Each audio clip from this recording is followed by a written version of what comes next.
The boardroom air was recycled and cold, smelling of lemon polish and the suffocating weight of silence. The HVAC system hummed a low, monotonous drone that vibrated against the floor-to-ceiling glass walls, caging us in with the city skyline. At the head of the long mahogany table, Elise sat with terrifying stillness, her fountain pen hovering over the contract that would erase my company's identity. My CFO's whisper still echoed in my ear, a reckless wager born of frustration, a challenge to find a pulse beneath her armor. My heart hammered a frantic rhythm against my ribs as I stood up. The leather chair creaked, a gunshot in the quiet. I walked toward her, closing the distance between my chaotic passion and her absolute control. She looked up, her gray eyes unflinching. I didn't stop until I was close enough to smell her perfume, something sharp and expensive. I leaned in, and the world narrowed down to the space between our lips. To understand why I risked my entire career on a moment of insanity, you have to understand the architecture of our rivalry. It wasn't just business. It was philosophical warfare. I ran Archivision, a firm built on organic lines, community integration, and chaotic, messy creativity. We designed spaces that breathed. Elise ran Mercier Global, a monolith of steel and glass led by a woman who viewed architecture as an equation where the variables were cost, efficiency, and yield. We were negotiating a hostile merger, which is a polite corporate euphemism for the fact that she was buying my life's work to strip it for parts. For 3 weeks, we had been locked in this slow-motion collision. Every morning, I walked into that conference room and watched Elise dismantle my vision with the precision of a surgeon removing a tumor. She didn't raise her voice, she didn't get angry, she just looked at my blueprints, tapped a manicured fingernail on my beloved atrium designs, and said, "Inefficient," in a French accent that made the word sound like a final verdict. She was stunning, which made the dismantling worse. She wore suits tailored to within an inch of their life, sharp charcoal lines that accentuated a silhouette she kept rigid and controlled. Her hair was always pulled back, severe and elegant, exposing the long, pale line of her neck. But it was her eyes that unnerved me, cool, gray, and utterly devoid of anything I could recognize as hesitation. She was the Ice Queen of the industry, a nickname she likely knew and wore like armor. The humiliation was subtle, delivered in increments. It was in the way she checked her watch when I spoke about emotional resonance in design. It was the way she corrected my team's revenue projections without looking up from her tablet. Last week, she had pointed to the community garden in the West Side project. "This space generates 0 revenue," she had said, her finger tracing the green ink. "It is a romantic notion, not a business strategy." I had argued for the soul of the building. She had countered with the reality of the market. And in that moment, I hated her. I hated her because she was right about the money, but wrong about the life. The breaking point came on a Tuesday, during a recess. My CFO, Mark, slammed his laptop shut as soon as Elise and her entourage left the room. "She's a robot," he hissed, loosening his tie. "I'm telling you, there's no blood in there, just coolant and ice water." He looked at me, his eyes wild with the stress of the failing deal. "I bet she doesn't even know how to kiss. I bet she'd analyze the trajectory of the approach." "Don't be gross, Mark," I said, though I was staring at the empty chair she'd vacated. The scent of her, something like ozone and crushed jasmine, lingered in the air, mocking me. "I'm serious," Mark pushed, a manic grin forming. $5,000 says you can't get a reaction out of her. A real, human reaction. Not a blink, not a nod. A break in the programming. "You want me to what? Insult her?" "I want you to kiss her," he whispered, the absurdity of the boardroom amplifying the dare. Just to see if she melts, or malfunctions. I should have fired him. I should have walked away. But I looked at the glass walls, at the city skyline she wanted to dominate, and I felt a surge of something hot and defiant. It wasn't about the money. I didn't care about Mark's $5,000. I cared about the way Elise looked through me like I was a rounding error. I wanted to prove she was human. I wanted to find the crack in the porcelain. I wanted to make her feel the chaos she was trying so hard to eliminate. I walked back into the meeting 10 minutes later with a different energy. The air thickened, charged with a new, dangerous intent. Elise was already there, waiting, her posture perfect. She continued reading her file as I entered. "Shall we resume?" she asked, her voice cool and detached. "Not yet," I said. The decision settled in my chest, heavy and electric.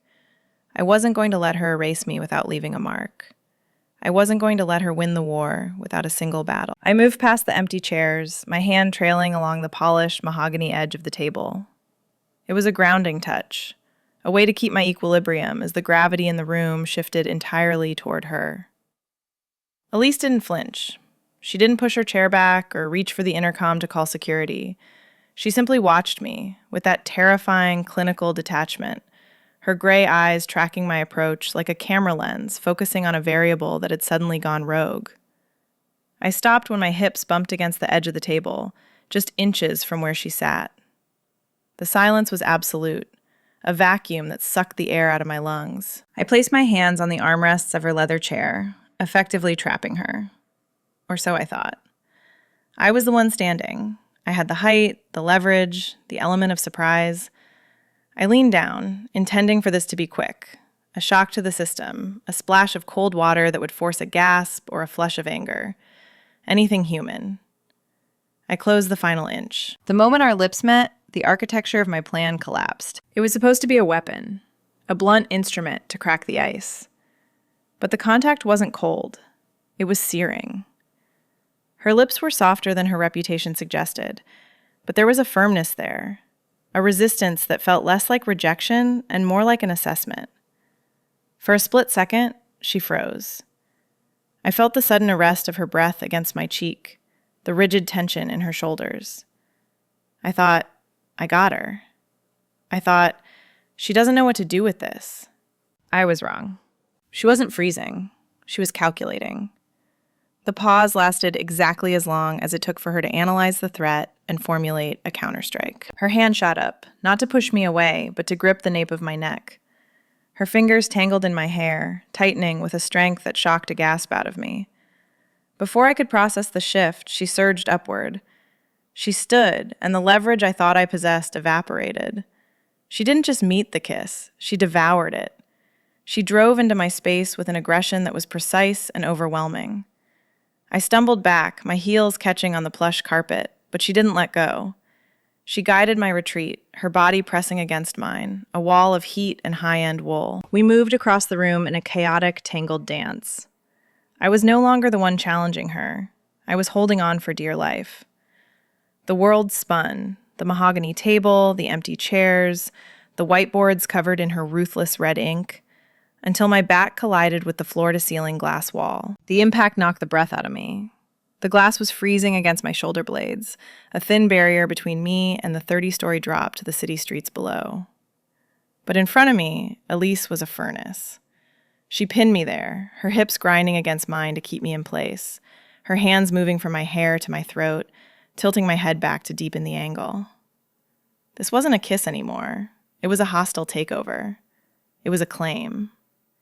I felt the precise texture of her intention, unflinching, dominant, and immensely skilled. My hands found her waist, gripping the fabric of her blazer, trying to find purchase. I wanted to push her away, or maybe pull her closer. My brain had short-circuited. The sensory overload was blinding. The cold glass, the heat of her skin, the taste of coffee and mint, the hum of the city vibrating against my spine. Then, as abruptly as she had engaged, she broke the seal. She pulled back just an inch, denying me the contact but refusing to give me space. Her forehead rested against mine, her breathing ragged but controlled. Her eyes were dark, the pupils blown wide, swallowing the gray. She looked wrecked, but beautiful in a way that terrified me. Her hand stayed on my throat, her thumb tracing the pulse that was fluttering there like a trapped bird. She leaned in, her lips grazing the sensitive skin below my ear. The shiver that went through me was violent. When she spoke, her voice had dropped an octave. It was a low, rough timbre that vibrated through my chest, and the French accent was suddenly thick, stripping away the polished corporate veneer she wore like armor. "Tell me," she whispered, her breath hot against my neck. That wasn't a tactical maneuver. The words hung in the air, heavy and charged. My mind scrambled for a witty retort, a defense, a lie. But I was paralyzed. The woman who had spent weeks analyzing spreadsheets and cutting budgets had just pinned me to a wall and kissed me senseless. I realized, with a sinking feeling in my stomach, that I hadn't found a crack in her armor. I had walked straight into the fire she kept hidden behind it. My voice failed me. I was breathless, flushed, and completely out of my depth. Elise studied my face, reading the panic in my eyes. A corner of her mouth quirked up. Not a smile, but a smirk of victory. She released me abruptly, stepping back into the center of the room. The loss of her warmth was a physical shock. I slumped slightly against the glass, my legs feeling like water. She reached down and adjusted her blazer, smoothing the lapels with sharp, jerky movements. She ran a hand through her hair, catching a stray strand and tucking it back into place. In 3 seconds, she rebuilt the walls I had tried to tear down. She picked up her fountain pen from the table, the click of the cap sounding like a gavel, bringing a court to order. She didn't look at me again. She just stared at the contract, her chest rising and falling in a rhythm that was slightly too fast to be casual. "We are done for the day," she said, her voice steady but tight. "Get out." The elevator doors slid shut, sealing me in a chrome box that felt too small for the adrenaline still flooding my system.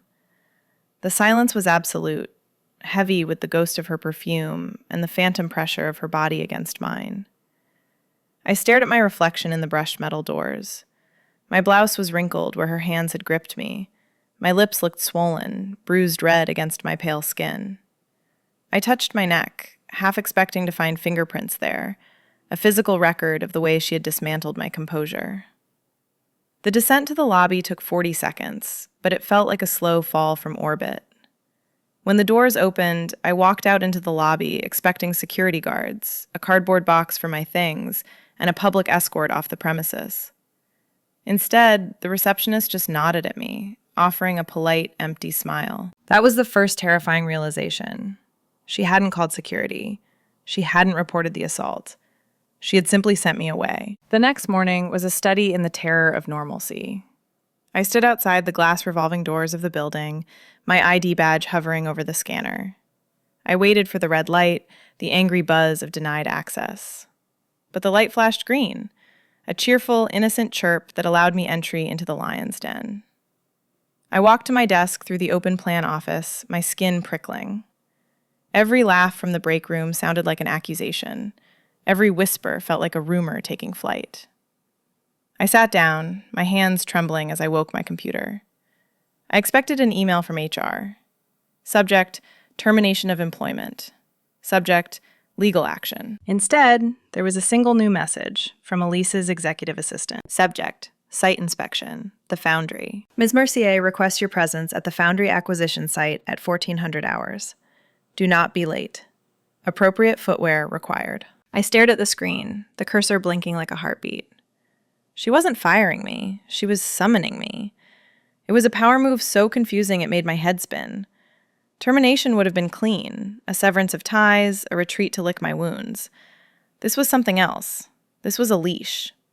She was keeping me close, perhaps to torment me, perhaps to prove that my outburst meant nothing to her, that I was just another employee to be managed, disciplined, and utilized. So, Mark's voice startled me, and I nearly knocked over my coffee. He was leaning against my cubicle wall, a smug grin plastered on his face. He looked like a man expecting a payout. Did you do it? Did the Ice Queen crack? No, I lied, my voice flat. I couldn't do it. She froze me out before I could even get close. Mark's face fell, disappointment replacing the greed. Seriously? You chickened out? I didn't chicken out. I realized it was unprofessional.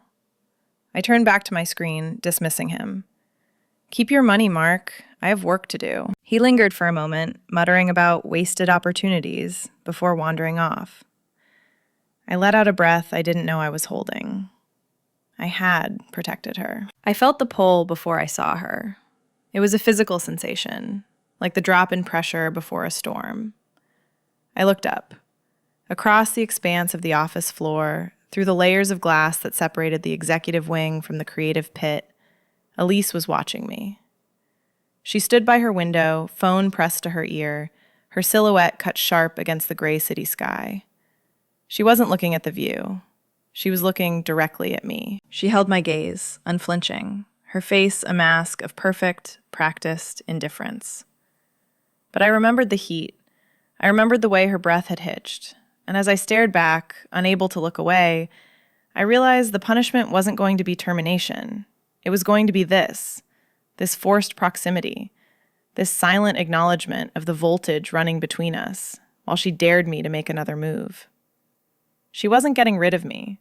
She was keeping me exactly where she could see me. The foundry was a cathedral of rust and shadow, a massive industrial husk sitting on the edge of the river district. It was a skeleton of a building, stripped down to its iron bones and concrete flesh, waiting for the injection of capital that Elise controlled. I arrived at exactly 1400 hours.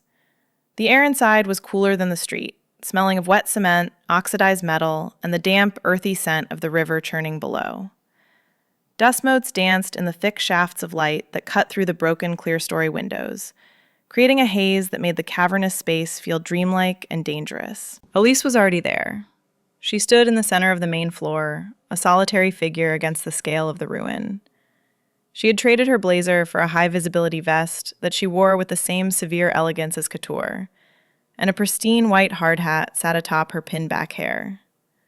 She wasn't looking at me. She was pacing a tight circle, a phone pressed to her ear, and she was speaking French. It wasn't the polite, measured French of a diplomatic gala. This was a torrent. It was guttural, rapid-fire, and furious. The language poured out of her, a cascade of sharp consonants and rolling vowels that echoed off the concrete walls.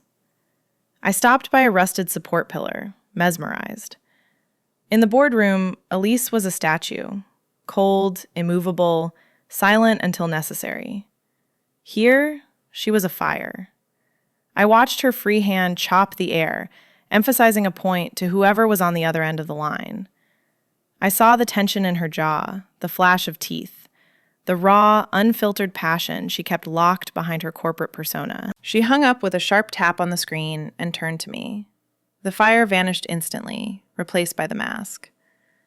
"The contractors are trying to cut corners on the seismic retrofitting," she said, her voice flattening back into English. "They mistake my accent for ignorance. They assume I do not know the cost of steel." "They're fools," I said, my voice sounding too loud in the empty space. "They are men," she corrected, walking past me toward the temporary metal staircase. "Come, the view from the mezzanine is relevant to the merger." We climbed the grating, our boots clanging in a rhythm that emphasized our isolation. It was just us. No assistants, no legal teams, no witnesses. We reached the second level, a rusted catwalk that overlooked the main floor. The railing was low, ancient, and pitted with corrosion. I stepped toward the edge to look at the load-bearing columns she had mentioned, my focus on the architecture. "Careful," Elise warned. I turned to answer her, but my boot caught on a loose metal grate. The world tilted. I pitched forward, gravity seizing me. I didn't fall. An arm locked around my waist, arresting my descent with a violence that knocked the air from my lungs. I slammed back against a solid body. Elise had caught me, her grip iron hard, her stance braced against the sway. For a second, we froze. The dust settled around us in slow motion. I could feel the heat radiating from her through the layers of our clothes, the rapid, hammering beat of her heart against my shoulder blade. We were tangled together again, just like in the boardroom, but the context had shifted. There was no glass wall, only the drop. "Gravity," she murmured, her mouth inches from my ear, "is not a variable you can negotiate with." She didn't let go immediately. Her hand lingered on my waist, the pressure firm, possessive. I turned in her arms, and for a moment, the air between us charged, thick with the memory of the kiss. Her eyes dropped to my lips, then snapped back to my eyes with a force of will that was almost painful to watch. She released me and stepped back, smoothing her vest. "Look at this layout," she said, gesturing to the empty floor below, her voice tight. "It is too open. It exposes everything. There are no corners, no shadows." She turned to me, her gaze dark and unreadable. "It lacks intimacy. And without intimacy, you cannot control the narrative." The double entendre landed heavy in the silence. Lacks intimacy. She wasn't talking about the floor plan. She was talking about us. She was talking about the danger of being seen, of being known. I saw the exhaustion etched into the corners of her eyes then. I saw the immigrant experience in the set of her shoulders, the drive of a woman who had come to this city and built an empire by being twice as good, twice as hard, and twice as ruthless as the men she negotiated with. She wasn't a villain. She was a fortress. She had built these defenses because she had to. "We are done here," she said abruptly, turning for the stairs. The drive back to the office was suffocating.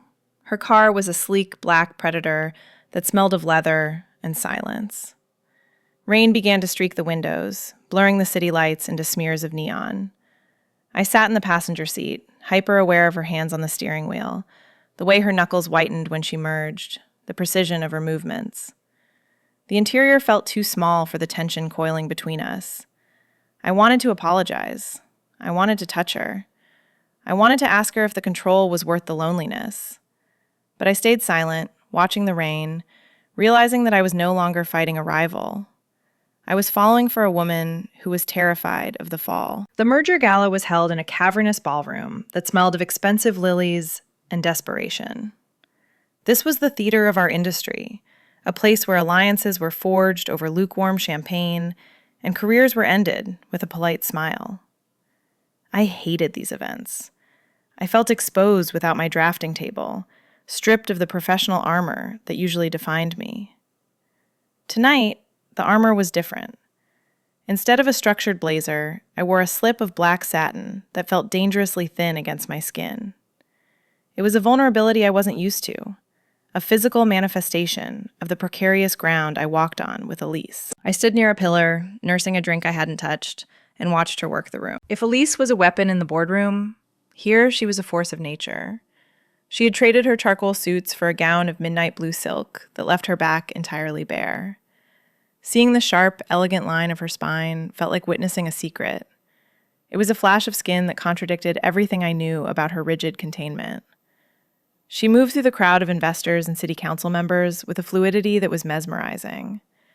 I watched her charm a notoriously difficult zoning commissioner, her head tilted just so, her hand resting lightly on his forearm.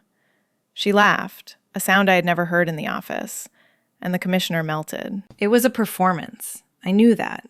I could see the tension in her jaw when she turned away, the way her eyes scanned the room with predatory alertness, checking for threats.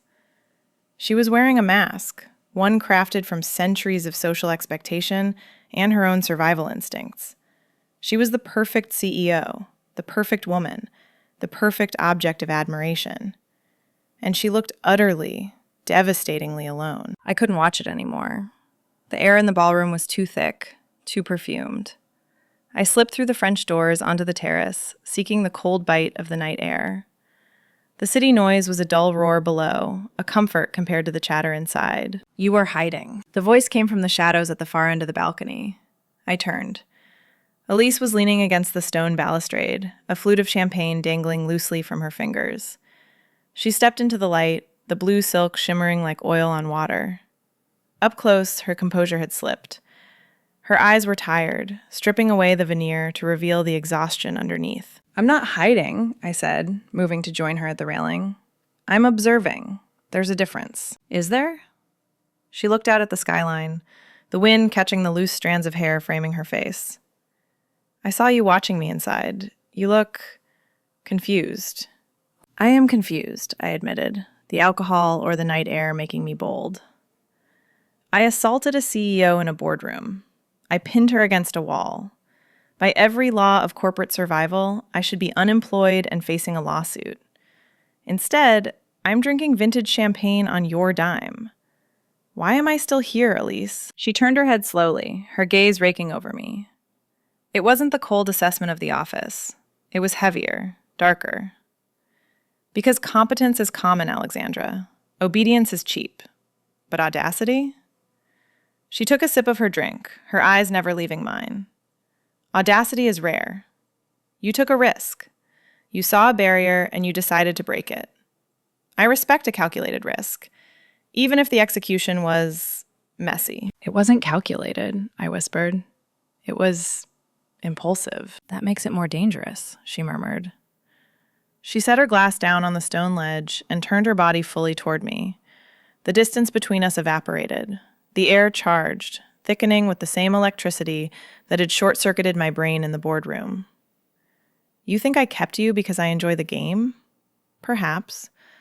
Or perhaps it is because when I am in that room, surrounded by men who want to dismantle me, you are the only one who looks at me and sees the person, not the profit margin. She stepped closer. The scent of her, jasmine and rain, was overwhelming. I saw the pulse fluttering in her throat, a betrayal of her calm exterior. She was standing at the summit of her ambition, and there was no one there to meet her. "Elise," I breathed. Her hand came up, hovering near my face. Her fingers brushed my jawline, a touch so light it felt like a ghost. Her eyes dropped to my lips. The pull was undeniable, a magnetic force dragging us together. I leaned in, my heart hammering against my ribs. I wanted to kiss her, not as a dare, not as a tactic, but because I needed to taste that fire again. She froze. Her expression hardened instantly. Her hand dropped. She took a sharp step back, the distance suddenly a chasm. "No," she said, her voice regaining its steel edge. "Not here. Not when I have to go back inside and be the woman they expect me to be." She smoothed her dress, her hands trembling slightly, the only sign of the struggle. "Discipline is the only currency that matters in this city, Alexandra. Do not make me spend it on you." She turned and walked back toward the light and the noise, leaving me alone on the balcony. I watched her go, the blue silk trailing behind her like water. And as the door clicked shut, I realized the rivalry was dead. I didn't want to beat her anymore. I didn't want to win. I just wanted to be the one thing she couldn't control. 2 a.m. is a dangerous hour for strategy. The city below us had finally gone dark, reduced to a grid of amber streetlights and the red blink of radio towers. But inside Elise's penthouse office, the work continued. The only light came from a brass task lamp on her desk, casting a pool of gold over the sprawling blueprints and merger contracts. Outside, the rain had turned into a deluge, drumming a relentless, hypnotic rhythm against the glass walls. It felt like we were in a capsule, suspended above the world, insulated from everything except the terrifying gravity pulling us together. We had been reviewing the asset dissolution clause for 3 hours. The air in the room was heavy, not with the recycled sterility of the boardroom, but with the scent of ozone, old paper, and the warmth of 2 bodies existing in a space that had become too small. Elise had shed the armor piece by piece as the night wore on. Her blazer was draped over a chair, her heels were kicked off under the desk. She had even undone the top button of her silk blouse, a concession to comfort that felt scandalously intimate, given who she was. She looked exhausted. The sharp lines of her face were softened by the low light, and she rubbed her temples with a slow, circular motion that betrayed the headache I knew she was hiding. "This clause regarding the West Side atrium," she said, her voice raspy, lacking its usual clipped precision. She tapped the paper with a pen.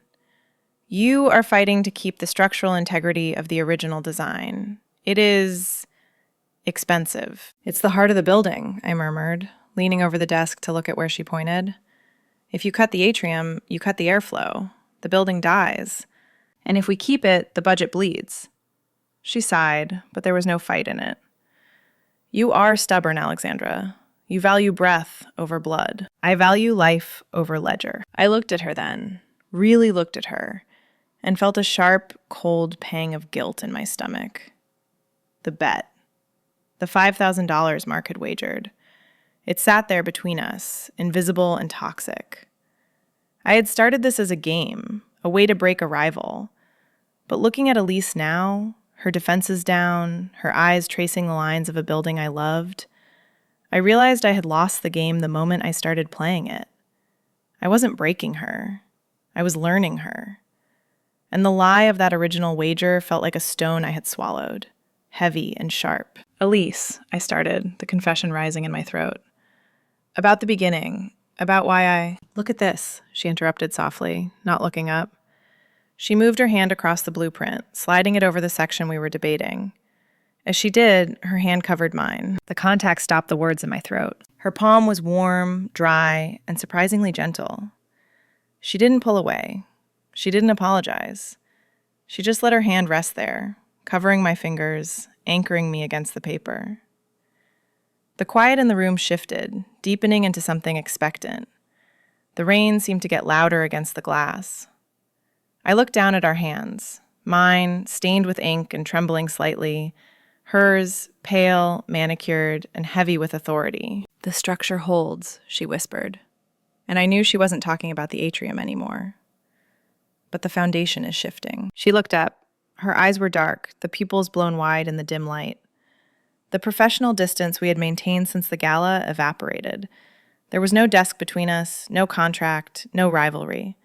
Just the heat radiating from her skin and the undeniable fact that we were alone at the top of the world. "Elise," I breathed. "I am tired of fighting you," she admitted, her voice low, a rough velvet sound that shivered down my spine.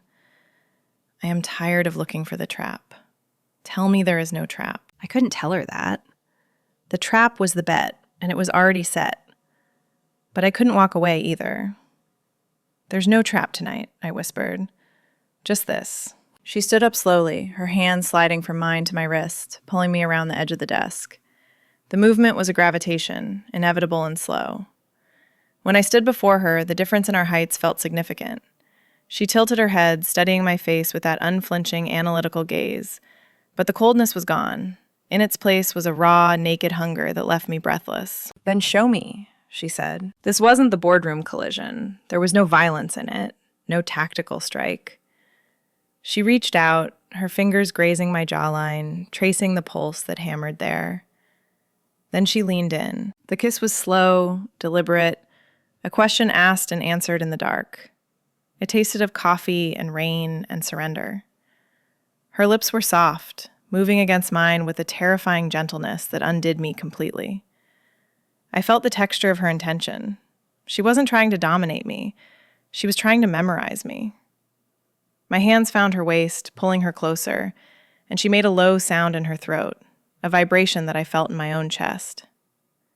We stood there in the shadows of her empire, the contracts forgotten on the desk, exploring the dangerous, beautiful territory of a rivalry turned into something else entirely. The morning sun broke the spell hours later, a harsh gray light filtering through the rain-streaked glass. I woke up on the leather sofa in her office, a blanket thrown over me, to find Elise already at her desk, buttoned up, hair pinned back, her professional distance restored.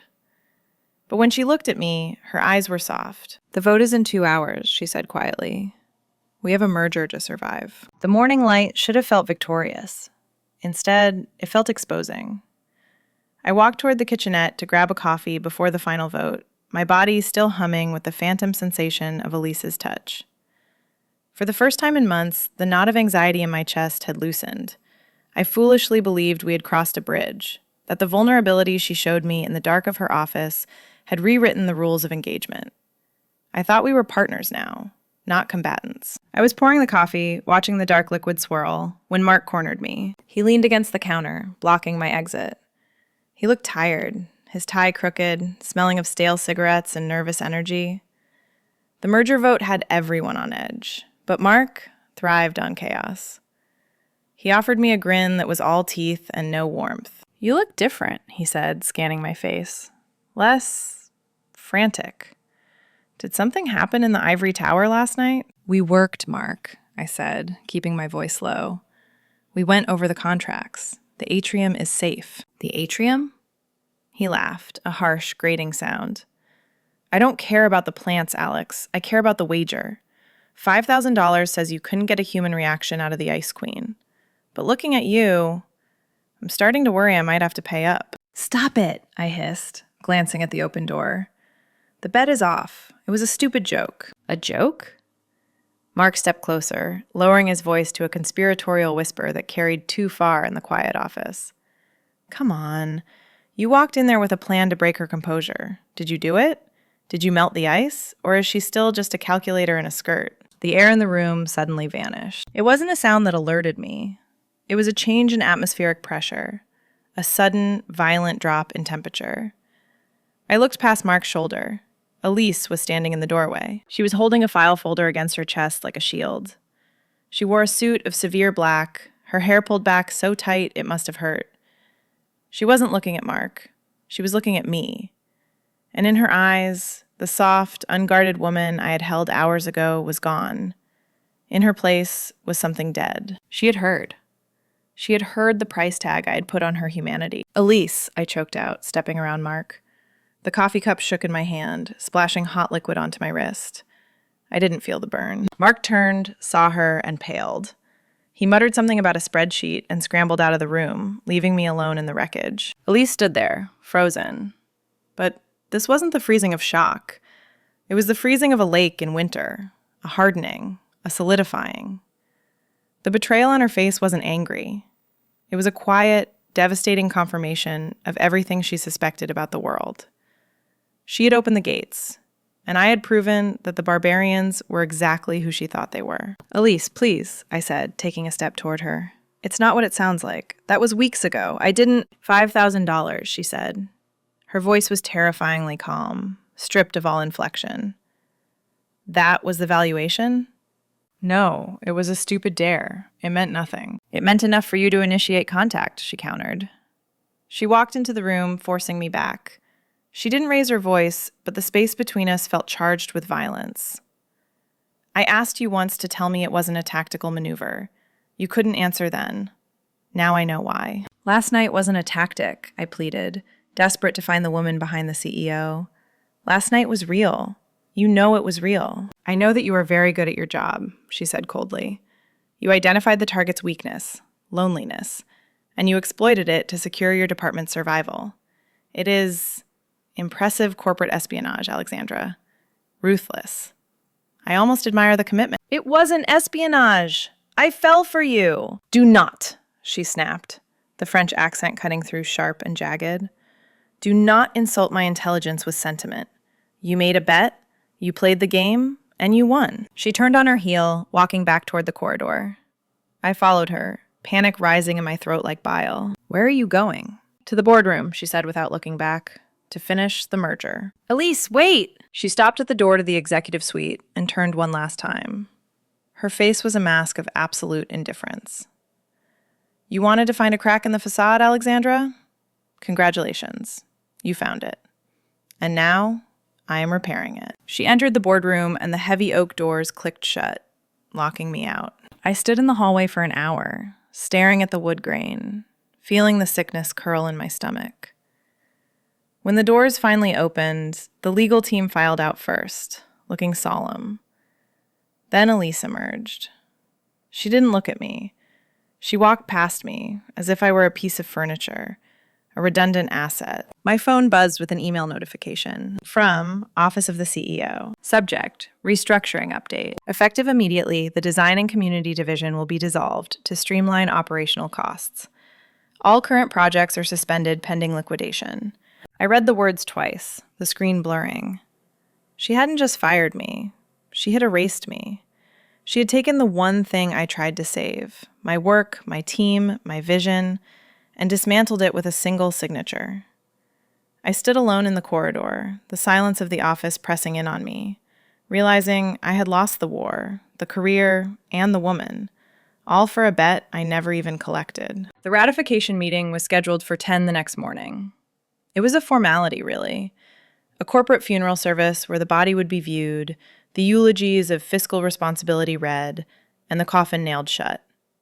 I walked into the boardroom wearing the same suit I had worn the day we met. It felt like armor, or perhaps a shroud. The room was full this time. The entire board of directors sat around the mahogany expanse, a sea of gray wool and expensive watches. Elise sat at the head, flanked by legal counsel. She studied the agenda as I entered, her face a perfect porcelain mask of indifference. The air conditioner hummed that same monotonous drone, but the tension was different today. It wasn't electric.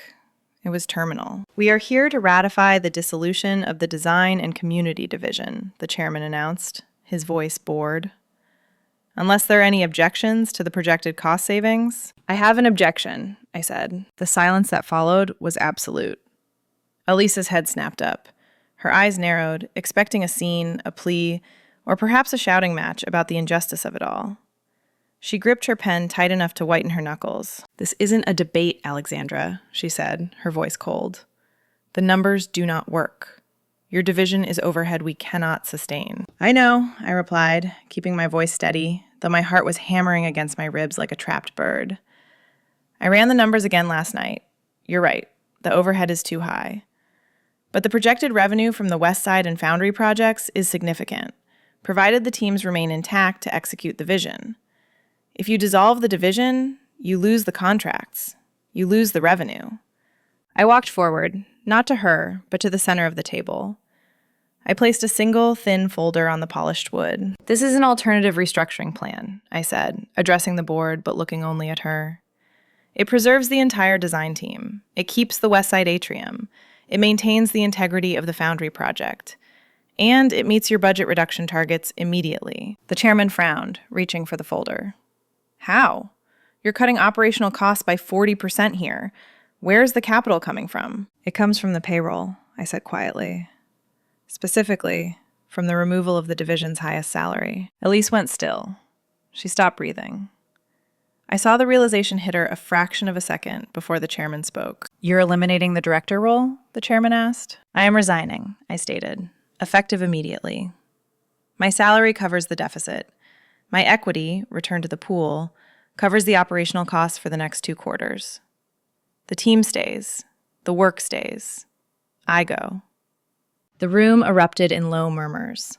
This was the sacrifice play. In the corporate world, people fought for their chairs, their titles, their golden parachutes. Nobody slit their own throat to save the village. Elise stood up. Her composure cracked. "Why?" she asked, ignoring the board, ignoring the protocol. Her voice wasn't the CEO's. It was the woman from the balcony, confused and guarded. "You are walking away from your life's work. For what?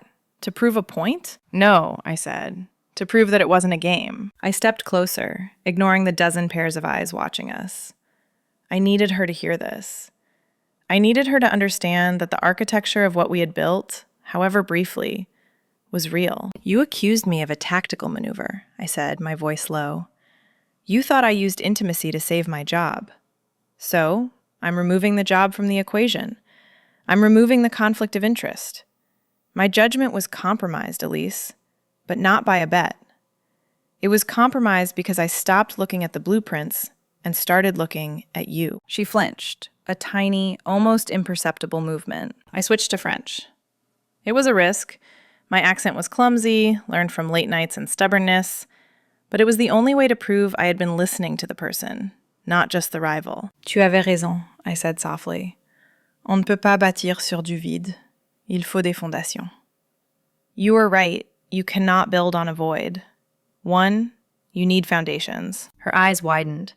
The gray storms in them swirled with shock, then confusion, and finally, a devastating softening. She recognized the sentiment. She recognized the effort. For a heartbeat, the boardroom vanished. It was just us, suspended in the wreckage of our misunderstanding. She opened her mouth to speak, perhaps to stop me, perhaps to argue, but I didn't give her the chance. "The resignation letter is in the file," I said, switching back to English. "The team reports to the senior architect. They're good. Trust them." I turned and walked out. I didn't look back. I couldn't. If I had seen her face, really seen it, I might have stayed. And if I stayed, she would never believe that I loved her enough to leave. My office took 20 minutes to pack. It's strange how 10 years of ambition fits into a single cardboard box. I took my sketchbook, a frame photo of the first building I ever designed, and the jagged piece of concrete from the Foundry site visit. I left the awards. I left the title. The walk to the elevator was the longest mile I have ever traveled. The open plan office was quiet. News travels fast, and my team wouldn't look at me. They knew. They knew I had bought their safety with my exit. The elevator doors slid open, and I stepped into the chrome box, pressing the button for the lobby. As the doors closed, cutting off the view of the glass walls and the empire I was leaving behind, I let out a breath that shuddered through my entire body. I had lost the war. But for the first time in weeks, my hands weren't shaking. I walked out of the building and into the rain, the city rising around me, gray and indifferent. I was unemployed. I was heartbroken. but the foundation held. 3 weeks later, I was working out of a converted loft in the Ironworks district. It was everything the glass tower wasn't. Drafty, smelling of sawdust and cold brick, and cluttered with the messy reality of creation. I was freelancing, picking up scraps of residential work, but I felt cleaner. The silence here wasn't heavy, it was just quiet. I was reviewing a charcoal sketch for a community park, my hands stained black, when the door opened. The bell above it chimed, a cheap, tinny sound that seemed to apologize for its own existence. I didn't look up immediately. "Delivery's in the back," I called out, erasing a line of trees that felt too rigid. "I am not a delivery." The voice stopped my heart. It was a sound I hadn't realized I was starving for until it filled the room. I looked up. Elise stood in the doorway. She looked absurdly out of place, a diamond dropped into a coal chute. She wore a camel trench coat belted tight against the damp, and her heels clicked on the uneven floorboards with a rhythm that sounded like judgment. But her face was different. The guarded expression was gone, replaced by a tentative, almost painful curiosity. "Elise," I said, standing up. I wiped my hands on my jeans, a reflex of nervousness that left streaks of charcoal on the denim. "What are you doing here?" She walked into the room, inspecting a rough model on the table with critical eyes. She didn't comment on the dust or the poor lighting. "I audited your resignation," she said, running a glove finger along a balsa wood beam. "I had legal review the terms. I had accounting run the projections. I searched for the angle, the hidden clause where you benefit." She looked at me, her gray eyes searching mine. "I found nothing." "I told you," I said, my voice steady. "It wasn't a tactic." "I know." She took a step closer, the scent of expensive leather and rain moving with her. That is what terrified me. In my world, Alexandra, nobody leaves money on the table. Nobody chooses the exit unless the building is burning. You chose it to save a team that could have been replaced in a week. They aren't replaceable to me. "And me?" she asked softly, the vulnerability cracking her voice. "Am I replaceable?" The question hung in the dusty air. She wasn't asking as a CEO. She was asking as the woman who had stood on the balcony, lonely, at the summit of her empire. "No," I admitted. "You know you aren't." She reached into her coat and pulled out a document. It wasn't the thick, stapled legal brief I was used to. It was a single page on heavy cream stock. She placed it on my drafting table, right over my charcoal sketches. "The merger went through," she said. "Mercier Global is now the parent company, but a parent needs a partner. The design and community division has been reinstated, but not as a department, as a subsidiary, autonomous, self-governing." She tapped the paper with a manicured nail. "With you as the managing partner." I stared at the paper. It wasn't a job offer. It was an alliance. "I don't work for you anymore, Elise. I can't go back to being an employee. I am not looking for an employee." She stepped around the table, invading my space, bringing the heat back into my life. "I am looking for the one person who has the audacity to tell me when I am wrong. I am looking for the chaos to balance my order." She stopped inches from me. She reached out and took my hand, not caring about the charcoal dust staining her leather gloves. "I realized something after you left," she whispered. "The view from the 30th floor is impressive, but it is very cold without someone to share the heat." "Is this a business proposal?" I asked, my voice trembling. "It is a merger," she corrected, "of all assets, professional and personal." She waited, the control freak waiting for permission to lose control. I looked at the contract, then at her. I didn't need to sign it to know I was already committed. "Terms accepted," I breathed. She didn't smile, she didn't smirk. She just leaned in and closed the distance. This wasn't the frantic collision of the boardroom or the desperate exploration of her office. This was a seal, a promise. Her lips met mine with a slow, deliberate pressure that tasted of forgiveness. It was the architecture of a new world, one where we didn't have to fight to exist. When she pulled back, her forehead resting against mine, she whispered, "Now, tell me that wasn't a tactical maneuver." "Total surrender," I murmured. We stood before the glass wall of her office that evening, looking out at the city we now commanded together. The view was the same, the grid of lights, the rain, the ambition, but the reflection was different. We were side by side, no longer fighting for ground, but sharing the horizon. If you've ever risked a career for a moment of truth, subscribe. Tell me in the comments, is love the ultimate tactical maneuver?